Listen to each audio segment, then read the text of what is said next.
Seberapa sering sih kamu punya kepengen atau tujuan atau cita-cita, tapi peluang tercapainya itu kecil. Entah kamu tiba-tiba malas di tengah jalan ya, atau banyak rintangan yang kemudian membuat kamu tuh susah untuk mencapai tujuan yang kamu pengen. Dan itu aku yakin jadi kendala banyak orang termasuk aku ya. Ternyata pada kenyataannya mencapai tujuan itu tidak semudah yang dibayangkan gitu ya. Bisa jadi karena distraksi pekerjaan sehari-hari, bisa jadi juga karena goals yang belum firm, bisa jadi juga karena masih ada hal-hal yang mengganggu di masa lalu yang perlu diselesaikan. Mumpung kita baru masuk tahun 2025 nih ya, mungkin kamu juga masih semangat-semangatnya buat mencapai goal-goal kamu, cita-cita kamu yang kamu inginkan, yang sudah direncanakan dari tahun 2024 dan diharapkan dari tahun 2023. Aku termasuk orang yang pernah mengalami itu dan mungkin yang sedang juga mengalami itu.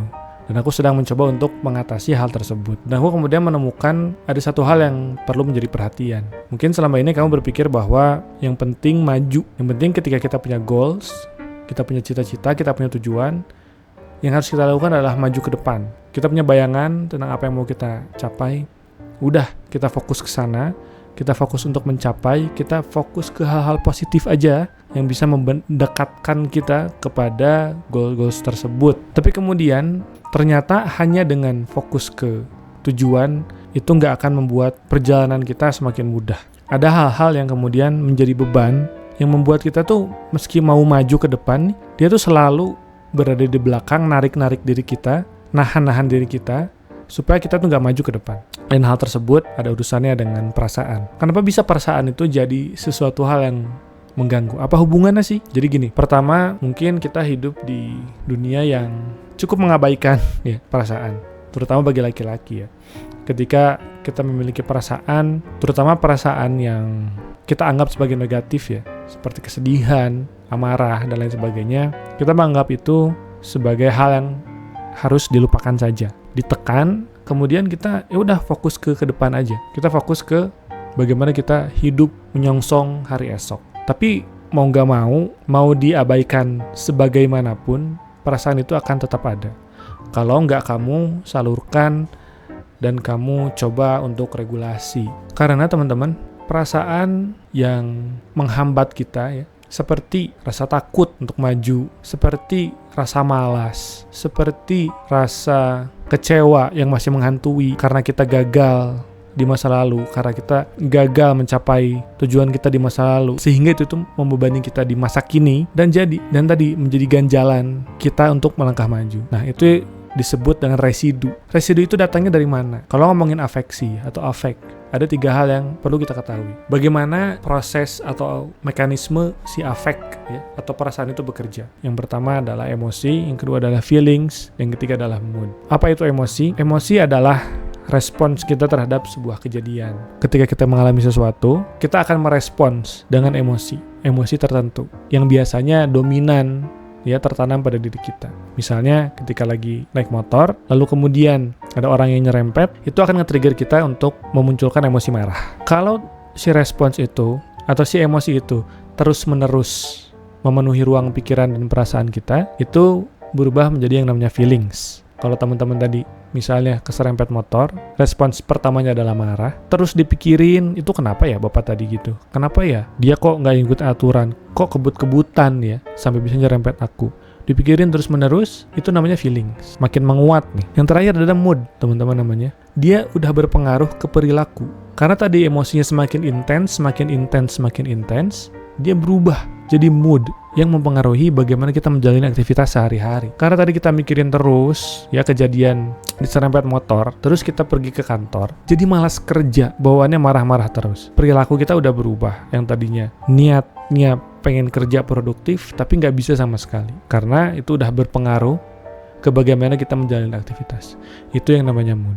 Mood itu kalau didiamkan terus, tidak diregulasi, tidak diatasi, tidak dihadapi, ya dia akan terus menjadi residu yang menghambat, yang mengganjal diri kita untuk maju. Karena tadi udah ada hubungannya dengan perilaku. Aku pengen angkat ini karena tadi mungkin perasaan adalah aspek yang jarang kita sadari, aspek yang jarang kita minati untuk tanggapi, terutama dalam masalah mencapai goal. Ibaratnya gini teman-teman, mungkin kamu pernah mengalami atau pernah melihat orang yang susah move on, orang yang kemudian dia ingin menikah atau ada orang yang datang ingin menikahinya, tapi dia tuh masih belum melupakan mantannya di masa lalu. Terlihat sederhana, tapi itu signifikan. Belum selesainya atau abainya kita meregulasi hal tersebut, pengalaman di masa lalu yang membuat kita masih merasa sakit, itu menghambat kita untuk maju. Jadi susah mengambil keputusan, mau maju nggak bisa, mau menerima lamarannya juga berat. Karena tadi kita belum tanda kutip selesai, meskipun nggak ada istilahnya selesai dengan diri sendiri ya, tapi kita belum menerima dan menghadapi perasaan itu sehingga kita jadi tidak bisa maju.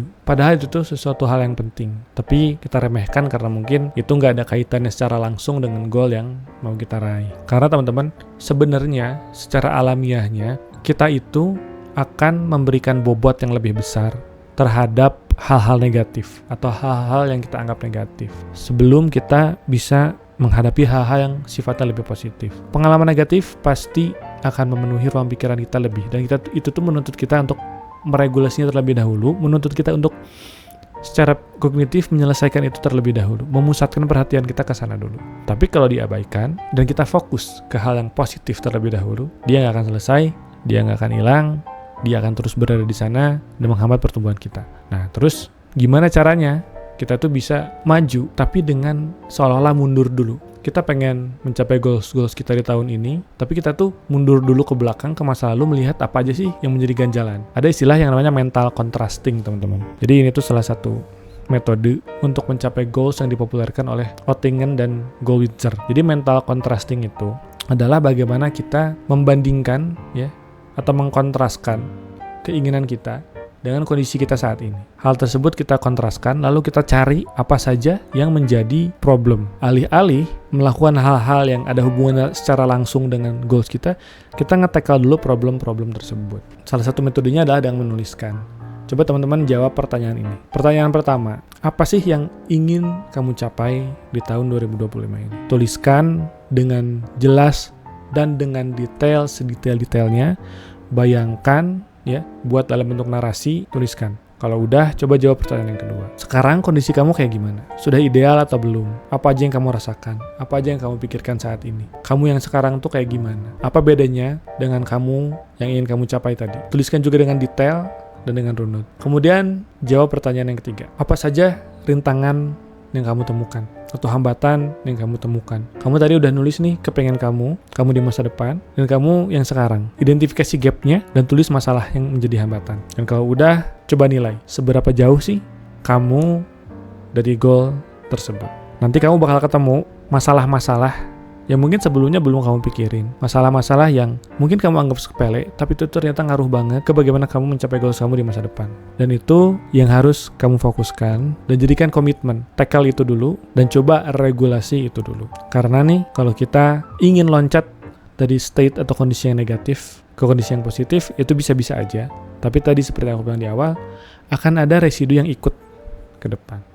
Tapi kalau kita coba state yang negatif ke state yang netral, which means kita mencoba mengolah itu dulu, kita netralkan diri kita, baru kita pindah ke hal yang positif. Mudah-mudahan upaya kita dalam mencapai goals akan lebih ringan. Kenapa ini yang perlu menjadi perhatian? Karena tadi ya, karena menurut si Oettingen dan Goldwitzer tadi, mental contrasting atau komitmen kita untuk mencapai tujuan itu akan sulit kita lakukan kalau pikiran kita masih dipenuhi dengan bagaimana caranya mengatasi rasa sakit dan juga pikiran-pikiran negatif yang memenuhi pikiran kita. Jadi inti dari video ini sebenarnya adalah aku pengen ngajak kamu sekaligus diri aku sendiri untuk mulai meregulasi diri dan emosi. Karena mencapai tujuan tidak semudah yang kita bayangkan. Bukan berarti pesimis, tapi kita harus realistis. Kita harus bisa menekal dulu masalah-masalah yang menjadi hambatan, kita kosongkan, barulah kita bisa lari ke depan. Itu aja video kali ini, semoga bermanfaat. Aku Dede Siregar pamit. Assalamualaikum warahmatullahi wabarakatuh.